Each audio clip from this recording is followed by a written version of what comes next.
Hey CalTV, I'm here with Cary Fukunaga, the director of the upcoming film Jane Eyre. So one of my favorite things about Jane Eyre is kind of the feminist implications it has, the fact that she's really aware of those social hierarchy that, once she marries. Was that something you were interested in highlighting in the film, do you think? Well, it's definitely part of her character. It's something that, in terms of a novel being written in the 1840s, the fact that Charlotte Bronte, I think, describes so precisely the feeling of being trapped, right, of being a woman in a corset in an isolated house, and that men get to sort of wander the horizons and see the world, and she's sort of like reduced to a small space, and seemingly the only way out is to marry somebody. Mm-hmm. I mean, yeah, I was definitely aware of what that meant and was attracted by it, but I think also just what I found interesting was how strongly she felt about it and how she wouldn't compromise her own freedom or respect for herself. I'm not speaking to you through mortal flesh. It is my spirit that addresses your spirit, as if we'd passed through the grave and stood at God's feet equal, as we are. As we are. I am a free human being with an independent will which I now exert to leave you. Then let your will decide your destiny.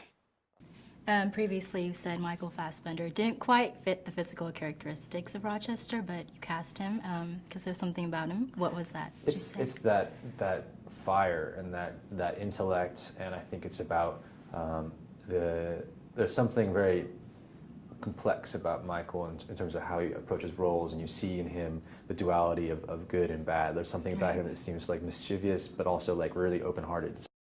What was more important to you, sticking as close to the novel as you can, or creating your own unique version?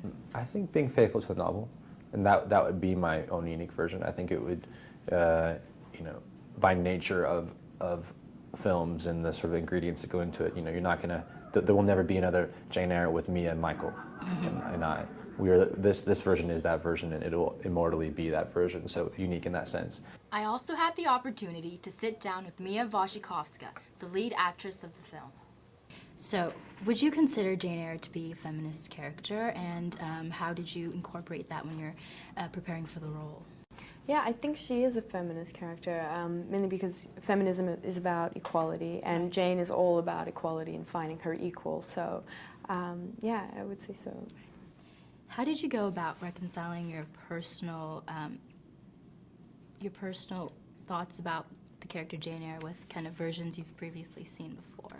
I chose not to watch any previous versions, partially because I was overwhelmed by how many there were. I didn't really know where to start, and then also because I didn't really want to be influenced by any other version.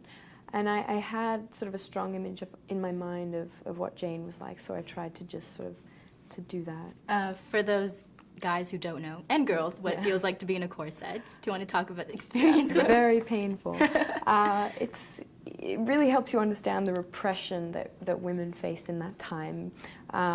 It restricts your breathing, and you can't really bend down, and you can only reach your arm up so high because you have like a thing over your shoulders, so it's very restricted and restrained, and so it's helpful to embody the character for sure. Right.